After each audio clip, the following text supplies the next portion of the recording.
Jadi para jemaah sekalian, seperti yang telah saya war-warkan semalam, bahawa hari hujung minggu lah kita panggil, kita ada sesi tanya jawab. Tanya jawab. Jadi insya-Allah ana akan menjawab beberapa soalan secara ringkas lah, secara ringkas. Kalau nak panjang-panjang, tuan-tuan boleh tengok dalam video yang telah kita huraikan itu. Yang panjang-panjang tengok dalam video. Baik, kita pergi kepada soalan. Soalan ini berdasarkan kepada apa yang ditanya melalui WhatsApp, kan? Kita dah bagi nombor handphone admin kita. Nombor handphone admin. Jadi anak akan ambil soalan yang awal-awal dululah. Kita tak boleh yang baru tanya hari ni, kalau tak sempat kita jawab besok insya-Allah taala. Jadi kita ambil yang awal dulu. Yang awal soalan kita, yang awal kita punya soalan siapa?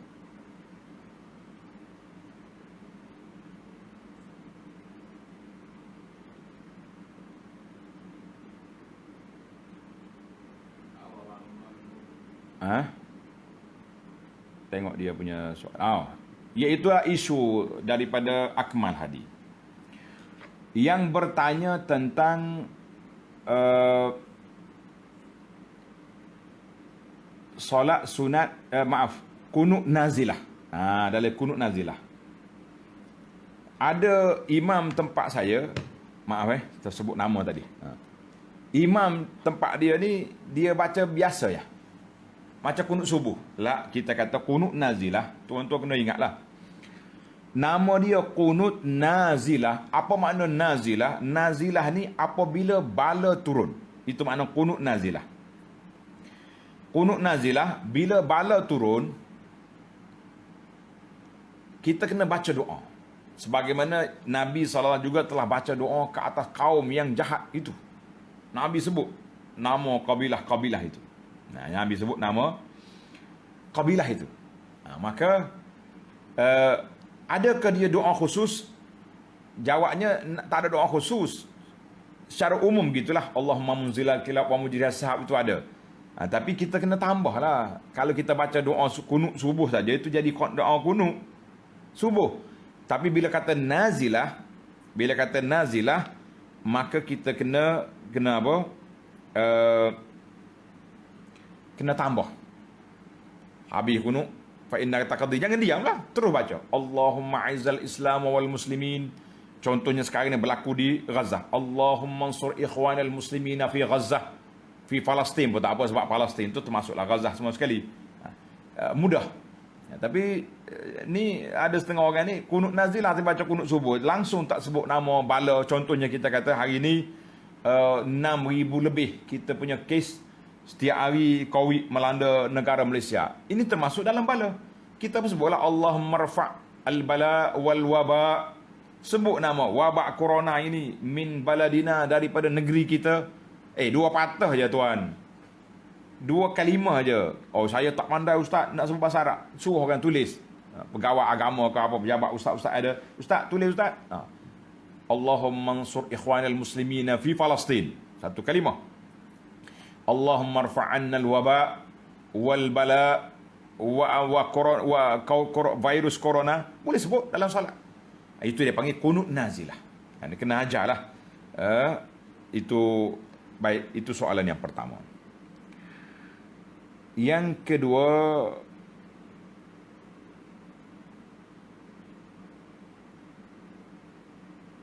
tunggulah soalan-soalan ni. Ni ada orang tanya tentang buku tentang Israiliyat, kan, terbitan Jakim. Buku ni menarik tuan-tuan. Ni saya dah pegang buku ni. Nama dia Israiliyat dan hadis palsu dalam kitab-kitab tafsir. Israiliyat dan hadis palsu dalam kitab tafsir yang ditulis oleh seorang ulama di Azhar di Mesir. Nama dia Dr. Muhammad bin Muhammad Abu Syahbah. Ini penting ni.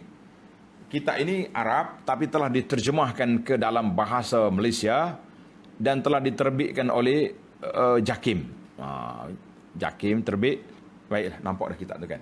Diterbit oleh JAKIM. Boleh saya tengok dalam internet, dalam Shopee pun ada. Kempen beli kot alam maya ada kita ni pula kan. Boleh beli. Yang ketiga, soalan tentang mohon pencerahan hukum jika kita tidak mencegah mungkar. Kemungkaran yang berlaku kita tak cegah, kerana kita merasakan tiada kekuatan semasa maksiat tersebut berlaku. Adakah kita berdosa? Jawab dianya, cara nak cegah mungkar ada 3 perkara. Tanda ni tuan-tuan. Cara nak cegah mungkar ada 3 perkara. Dalam hadis Abu Sa'id Khudri, Nabi kata siapa dia tengok man ra'a minkum mungkaran, dia kena cegah dengan tangan dia. Tangan ni termasuklah kuasa, penguat kuasa. Itu satu. Yang kedua, kalau tak mampu dengan lidah. Kalau tak mampu dengan hati, wazalika adhaful iman. Dengan hati tu paling lemah sekali. Jadi bila kita tengok benda mungkar, wajib atas kita engkar dengan hati kita. Kalau mampu dengan lidah, sudah kita tegur, saudara, tak baik ni, perbuatan ini tak baik, tak molek ni, tak elok. Itu bagus. Kalau kita boleh tegur, itu lagi baik. Tak boleh tegur juga, engkar dengan apa? Dengan hati. Aku tak reda ya Rabbi, ini perbuatan mungkar, perbuatan maksiat, aku tak tahannya, dok belaka, relax ya. Sebab apa? Dah saya tak mampu nak buat, pakas senyap lah, tak boleh. Hadis ini dikeluarkan oleh Imam Muslim. Ada lagi satu hadis daripada Ibnu Mas'ud. Nabi kata apa? Bila kita tengok mungkar, faman jahadahum biyadihi fahuwa mu'min. Siapa dia lawan dengan tangan dia, dia beriman. Waman jahadahum bilisanihi fahuwa mu'min. Siapa dia engkar, lawan dengan lidah, mukmin. Waman jahadahum biqalbihi fahuwa mu'min. Siapa dia engkar dengan hati dia, dia mukmin. Walaysa wara'a zalika minal iman habbata khardalin. Nabi kata, dengan hati pun tak engkar benda mungkar, orang tu tak ada iman walaupun sebesar biji khardal, macam biji sawi. Hadis ni dalam Muslim. Bahaya tu tuan-tuan, jangan main-main. Jadi kita kena engkar benda mungkar. Cuma yang saya bimbang hari ni, kita tak tahu di antara tanda-tanda kiamat, orang tak faham apa benda mungkar, apa benda tak mungkar. Ini yang kita bimbang. Sebab di akhir zaman nanti, yang mungkar telah menjadi ma'ruf, yang ma'ruf jadi mungkar. Orang tak utuh aurat. Siapa kata mungkar tak utuh aurat? Zaman kita hari ni. Bahkan bila kita tegur, ada pula orang marah balik, ustaz, iman di hati, bukan di aurat, bukan di kepala, bukan di tudung. Tengok, yang pakai tudung, yang pakai nikah pun duk langgar SOP rata pindah. Dia buat hujah-hujah yang karut. Kita kata lain. Langgar itu masalah peribadi. Menutup aurat itu masalah tuntutan syarak. Kita kena tengok. Sama juga dengan perbincangan kita tentang orang tak pergi solat di masjid, ataupun hari Jumaat berkeliaran di mall. Kita kata itu orang-orang yang tidak baik. Jadi kita kena engkar, mesti kena buat. Paling rendah darjat di hati. Kalau tidak, walaysa wara'a zalika minal imani habbata khardalin. Tak ada iman lagi kalau orang ni engkar dengan hati pun tidak.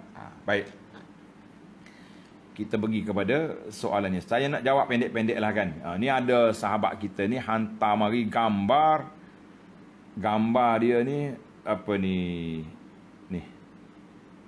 dalam buku kata solat 4 rakaat lepas Isya kana ka'adli lailatul qadri. Solat 4 rakaat lepas Isya seolah-olah dia dapat pahala macam Lailatul Qadar. Macam mana dengan hadis ni? Soalan dia hadis ini,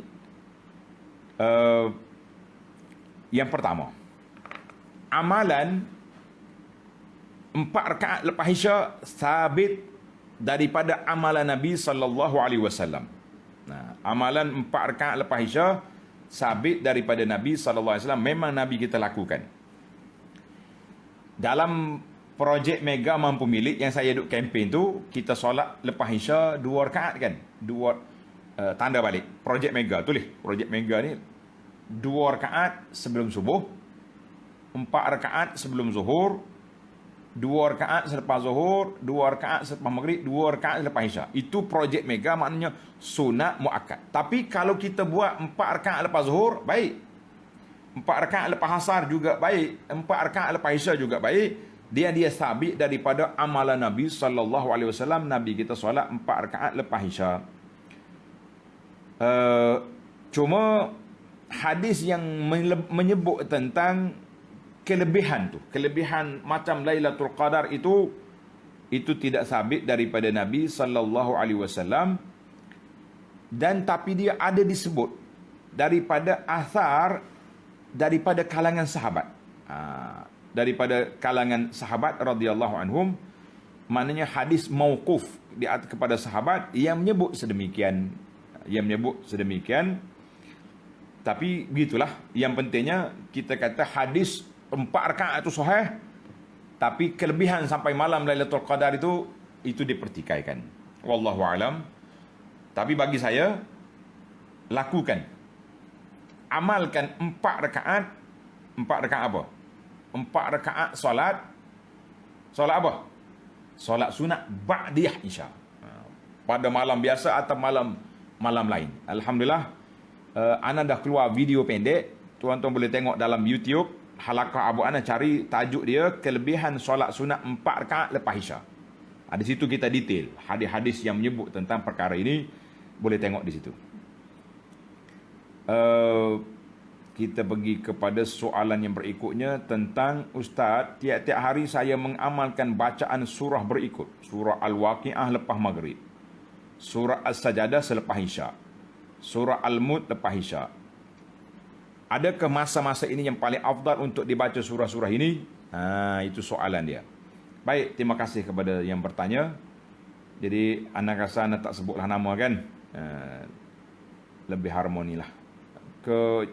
Pelajar kita ni dikata sebut nama tu baik kan? Sebab ana pengalaman dulu waktu dalam TV kan, bila tanyalah ustaz, dia letak gambar di skrin kan, nama orang yang bertanya. Satu hari dia tanya, nama dia terpampang kat bambar dekat skrin TV, dari mana kampung dia sebut nama sekian. Kemudian dia kata apa? Ustaz, macam mana nak buat dengan anak saudara saya yang sudah mengandung tanpa nikah? Kita kata astagfirullah. Kenapa ni? Satu Malaysia tengok nama dia, kampung dia, anak saudara, itu dia. Mau kita kena pandai. Baiklah para jemaah sekalian, tentang bacaan surah-surah pada waktu malam. Baik. Di antara surah yang elok kita baca, sebagaimana yang ditanya tadi soalan, iaitulah dalam hadis yang menyebut tentang surah Al-Mulk. Surah Al-Mulk antara surah yang elok kita baca pada waktu malam. Dan juga surah As-Sajadah. Sebab terdapat kelebihan dalam hadis yang riwayat oleh Imam Ahmad dan Tirmizi daripada Jabir, bahawa Nabi SAW la yanam, Nabi kita tidak tidur sehingga dia baca Alif Lam Mim Tanzil Sajadah dan Tabarakallazi biyadihil mulk, surah Al-Mulk. Nabi baca surah itu. Hadis ini sahih. Maka kata di ulama hadis, elok dibaca qablan naum, sebelum tidur. Hari ini anda tengok sudah jadi trend, satu budaya sebahagian daripada masjid. Lepas solat Isya, tak sempat lagi habis zikir yang Nabi ajar lepas solat Isya tu, mula baca surah, bagi tu doa surah Al-Mulk. Baca. Kita kata sabar dulu. Selepas solat Isya, habiskan zikir selepas solat. Kemudian kalau kita nak baca surah Al-Mulk, baca. Tapi yang terbaiknya surah Al-Mulk itu dibaca sebelum tidur. Sebelum tidur, bukan lepas Isya selalu. Sebab apa? Kelebihan yang tersendiri dalam rawat Tirmizi. Hadis Nabi SAW kata, ada satu surah dalam Quran 30 ayat yang memberi syafaat kepada orang yang membacanya, iaitulah Tabarakallazi biyadihil mulk. Adapun baca surah Al-Waqiah setiap malam tu macam mana pula? Kan? Jawab dianya hadis maaf, sebelum kita pergi pada Waqiah ni ada satu riwayat. Siapa dia baca surah Tabarakallazi dan surah Sajadah di antara Maghrib dengan Isya, dia boleh pahala seolah-olah berdiri Lailatul Qadar. Para ulama mengatakan hadis ini tidak sabit. Hadis ini kulluha maudu'atun, jangan baca, jangan letak begitu. Jangan letak. Lepas maghrib ni elok kita zikir, kita baca Quran semua sekali. Adapun surah Al-Waqiah yang baca setiap malam itu daripada hadis Abdullah bin Mas'ud, siapa dia baca surah Al-Waqiah setiap malam tidak akan menimpa kepapaan kepada dia selama-lamanya. Maka Ibnu Mas'ud suruh keluarga dia baca. Hadis ini diriwayat oleh Al-Qasim bin Salam dalam Fadailul Quran, Imam Ahmad dalam Fadailus Sahabah dan lain-lain, Al-Baihaqi dalam Syu'abul Iman. Jadi kata di pengkaji mengatakan ijtama'a ala dha'fihi. Maka ulama mengatakan hadis ini dhaif. Hadis yang surah Al-Waqiah itu. Baiklah para jemaah sekalian, hadis tentang Al-Mulk tu bacalah. Hadis tentang Alif Lam Mim baca. Jadi kalau nak ambil satu, kekalkan dengan Al-Mulk, tapi elok dibaca sebelum tidur. Jangan tidur dengan main WhatsApp sampai terlena. Lah, kita nak tidur, kita baca Al-Mulk. Baik, waktu lain jangan fokuskan kecuali surah-surah yang ada kelebihan yang sahih. Banyak kelebihan surah-surah ni tidak sahih. Direka cipta oleh Nuh bin Abi Maryam. Nuh Abi Maryam ni tuan-tuan boleh tengok dalam kitab ni. Sebab tu penting kita beli kitab ni. Kitab Israiliyat dan Hadis Maudhu' dalam kitab tafsir ni sangat mustahak untuk kita murajaah. Ana baru ada 2 siri ke 3 siri kitab ini. InsyaAllah kalau ada masa kita baca, kan? Para jemaah boleh ambil manfaat. Baik, saya janji nak jawab ringkas-ringkas jadi banyak juga. Oh, ni ada orang tanya tentang nak naik rumah baru. Naik rumah baru, apakah adab-adab dia naik rumah baru?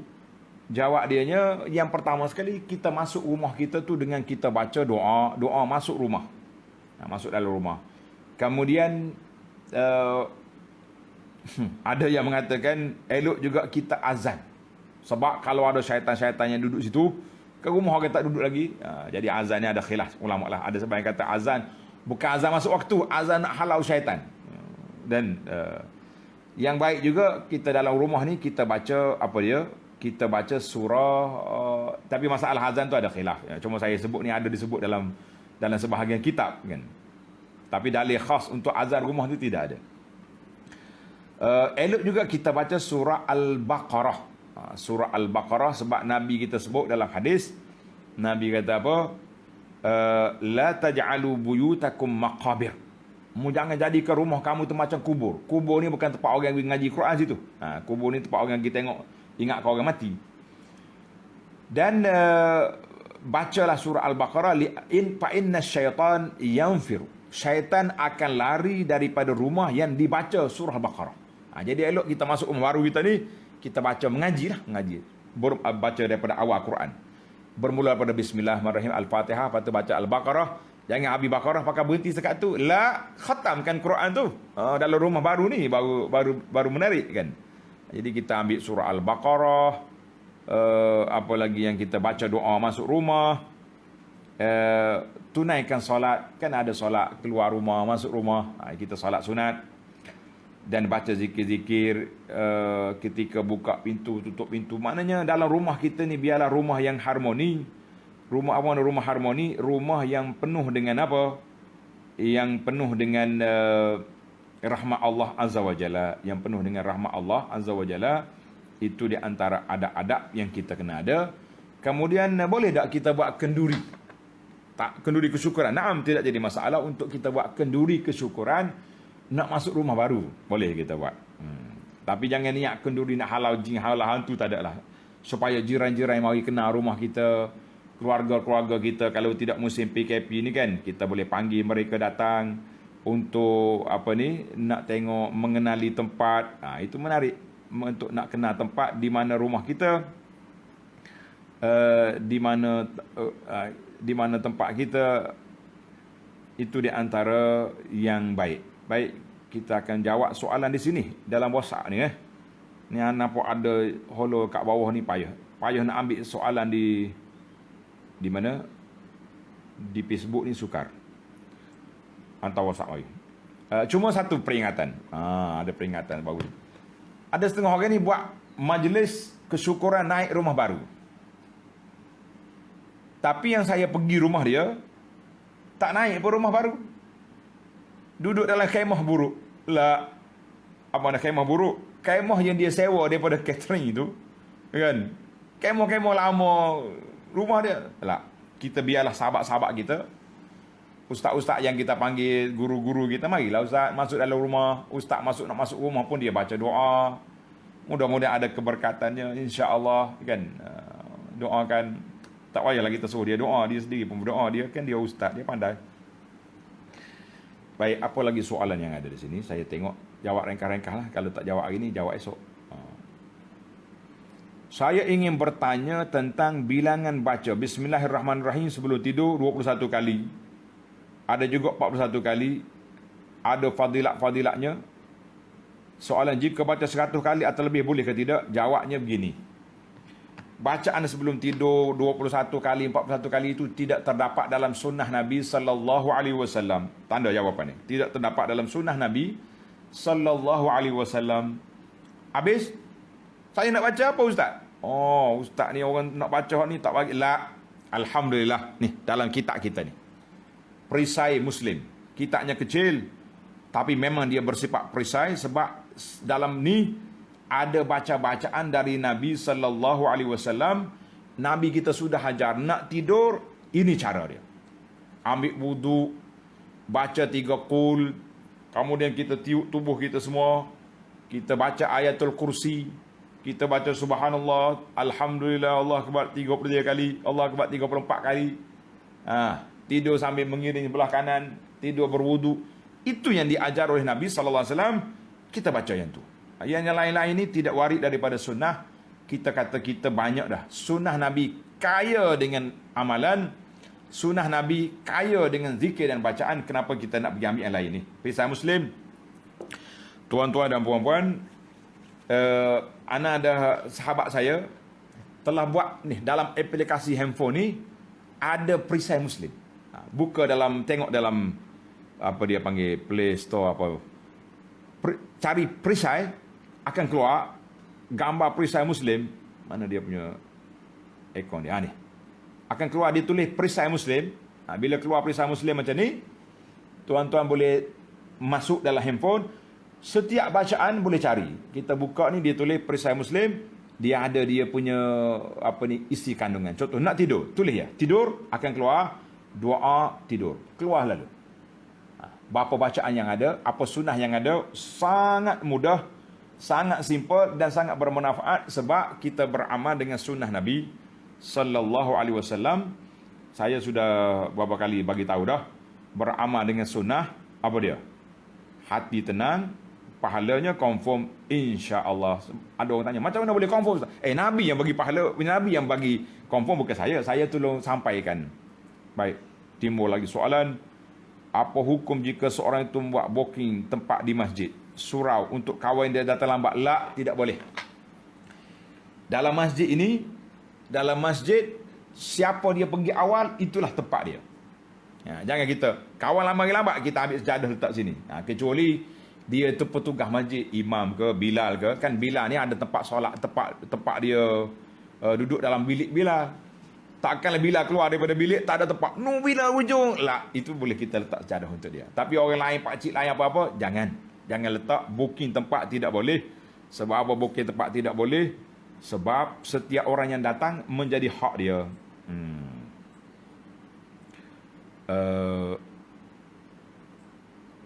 Kita baru saja tadabbur surah Isra. Ada di kalangan kami yang menolak Isra Mi'raj dengan mendakwa bahawa ayat Isra Mi'raj dalam Quran telah disalah tafsir. Dan waktu Nabi kita Isra Mi'raj, Masjid Aqsa belum terbina lagi. Masya Allah, tabarakallah. Apa boleh buat? Minta maaf lah. Sahabat kita tu Tak tahulah dia terpengaruh dengan ajaran mana. Yang pentingnya Allah Ta'ala sebut dalam Quran, dia isra'kan Nabi, dan juga telah terdapat dalam hadis sahih dalam Bukhari yang menyebut tentang perjalanan Nabi Isra'. Jadi tuan kena cubalah selamatkan dia, bincang lagi. Mudah-mudahan ada apa ni? Ada yang terbaiknya, insya-Allah. Bagaimana kaifiat solat jenazah ghaib? Berapa lama tempoh? Dia kata jenazah ghaib ni, kalau orang tak solat lagi tempat dia tu, eloklah kita solat. Eloklah kita solat jenazah ghaib. Tapi kalau orang dah solat dah, tak perlulah kita solatkan dia, kita doa je lah kepada dia. Cuma ada kata tempoh selama sebulan masa. Juga sama juga kalau kita nak pergi solat, contohnya kita, keluarga kita mati, kita tak boleh balik. Seminggu lepas itu kita boleh balik, boleh lagi kita solat di atas kubur. Ya, adalah sebagian ulama menetapkan sebulan, dia kata. Baik. Kita jawab ringkas-ringkas. Yang lain-lain kita mungkin besok pula lah, kan? Ni apa lagi soalan ni? Ada ustaz yang berkata berdoa dalam bahasa Melayu berlafaz dengan sendiri, dan yang ada kata boleh berdoa dalam hati. Tak boleh cakap Melayu dalam bahasa Arab, tapi perkataan Melayu boleh dalam solat. Contoh kita kata Allahumma rfa' hadzal wabak corona. Corona tu bukan bahasa Arab, tak ada jadi masalah, boleh kita ingkat. Contohnya kita nak beli kereta, Allahumma rzuqni sayyaratan, sebut nama kereta bukan Arab, itu tidak jadi masalah. Itu tidak jadi permasalahan.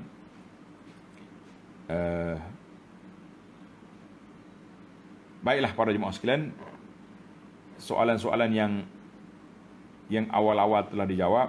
Soalan tentang solat tasbih. Oh, ni ada pula ni, satu kumpulan mana dia panggil ni? Dia panggil puak-puak konspirasi. Ni konspirasi ni masalah juga kita ni. Konspirasi, apa dia konspirasi dia ni? Dia kata sekarang ni kita sudah nak kiamat dah. Nak kiamat pula dah. Macam-macam lah. Memang nak kiamat ni tuan-tuan. Daripada zaman Nabi dulu, Nabi sebut dah. Nabi SAW sebut, kan?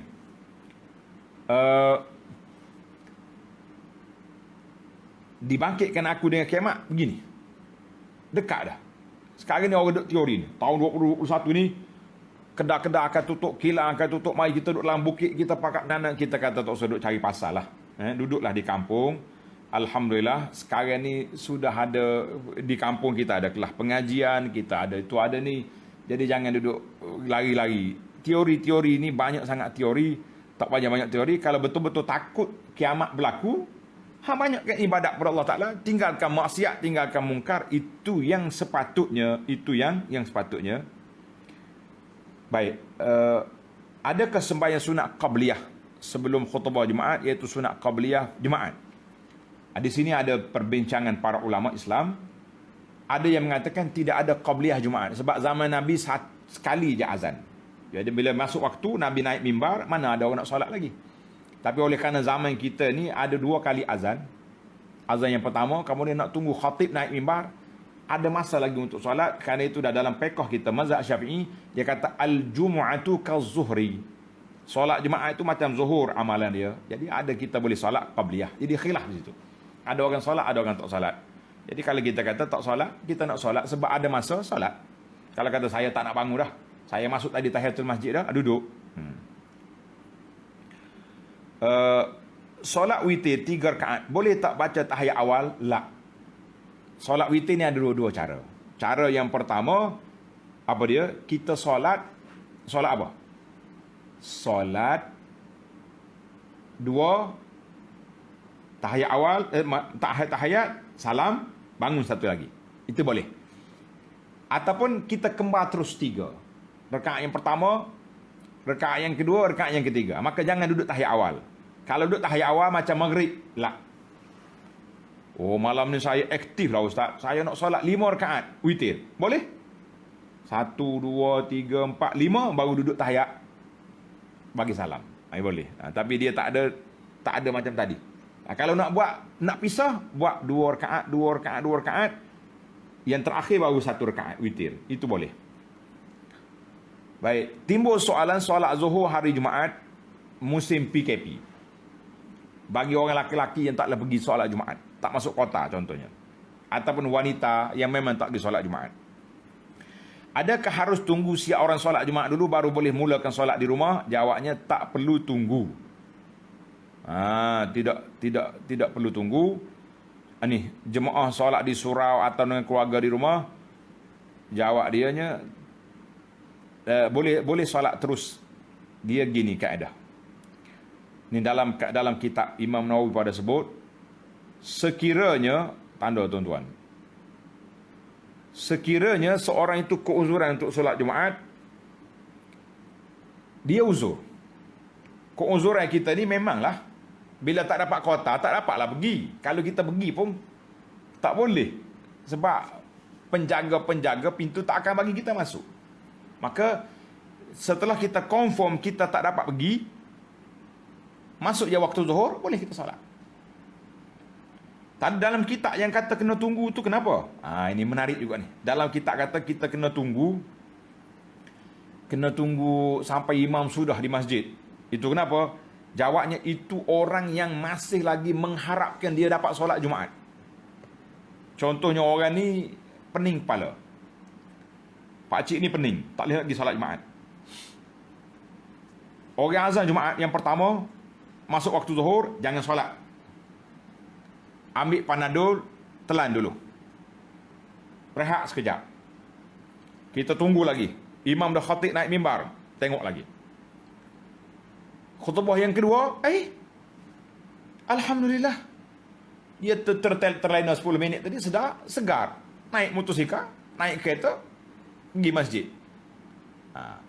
Ataupun tak ada harapan dan nak pergi, orang pun dah solat Jumaat dah sudah, maka baru dia boleh solat zuhur. Itu situasi bagi orang yang masih mengharapkan dia boleh solat Jumaat. Contohnya kita hari ni, pengerusi masjid janji, pakcik, besok kalau ada kota kosong, kan kita dibenarkan 50 orang contohnya, saya akan panggil pakcik. Ketika itu dia tak boleh solat zuhur lagi, dia kena tunggu duduk depan telefon. Boleh jadi pengurusi masjid WhatsApp ke call, pakcik saya dah datang. Tapi kalau kita confirm nama kita memang tak ada, tak masuk dalam senarai, tak masuk kota kita, bila orang azan zuhur solat je lah. Jelas insya-Allah dalam masalah ini. Bila kita kena tunggu dan bila tak perlu tunggu, saya sudah jelaskan tadi. Alhamdulillah. Mana lagi soalan? Soalan kita jawab yang awal-awal dulu. Yang baru hantar hari ni tunggu esok, insya-Allah. Yang baru hantar hari ni kita jawab besok. Barang-barang di kedai nak abidah nak kiamat, itu dipanggil teori konspirasi. Ni ada pula penganjuran supaya baca surah Al-Fat hari Jumaat ni, 1000 wakil Malaysia. Kita kata tak perlulah. Kadang-kadang benda-benda yang motivasi begini kita nak kaitkan, nak masukkan dalam acara agama, jangan. Hari Jumaat ni kita baca surah Al-Kahfi, kita baca Al-Quran, kita banyakkan selawat. Usahlah banyak beracara-beracara. Kalau yang tidak ada dalam sunnah Nabi SAW, dibimbangi pula kita melanggari sunnah. Melanggar sunnah. Bolehkah niat iktikaf dan solat sunat tahiyatul masjid di surau? Ini barik. Surau ni di Malaysia ni ada 2 kategori. Macam di Kuala Lumpur banyak surau Jumaat dia panggil. Sebab itu masalah pengurusan. Dia tak namakan masjid sebab ada teknikal, tapi tapak itu pembinaannya sebuah wakaf semuanya atas nama masjid, cuma dinamakan surau mengikut pengurusan. Maka pada saat itu kita boleh je solat boleh solat sunat tahiyatul masjid di situ. Tapi kalau di musalla, di pejabat, store jadikan musalla untuk sementara, mari boh lain pula tukar jadi store balik, itu bukan tepat solat sunat tahiyatul masjid. Baiklah para jemaah sekalian, tamatlah untuk sesi ini. Mana-mana soalan, hantar ke nombor yang telah ditulis di Facebook. Berapa nombor kita? Nombor telefon yang ada ni. 018 berapa? 9,235 kan. Hantar WhatsApp situ. Jangan hantar di Facebook ni. Panjang nak cari payah. Baiklah, kita jumpa pula soalan-soalan yang ada ni besok. InsyaAllah. Mudah-mudahan ada manfaatnya. 2 hari menjawab soalan, iaitulah pagi Sabtu dengan Ahad. Soalan yang mudah-mudah, jangan bagi yang payah-payah, saya tak jawab. Itu kena tanya pejabat mufti. Baiklah, sekian. Kita akhiri dengan tasbih kafarah. Subhanakallahumma wa bihamdika. Ashhadu an la ilaha illa anta astaghfiruka wa atubu ilaik. Wa sallallahu ala nabiyyina Muhammad wa ala alihi wa sahbihi ajma'in. Walhamdulillahi rabbil alamin. Wassalamualaikum warahmatullahi wabarakatuh.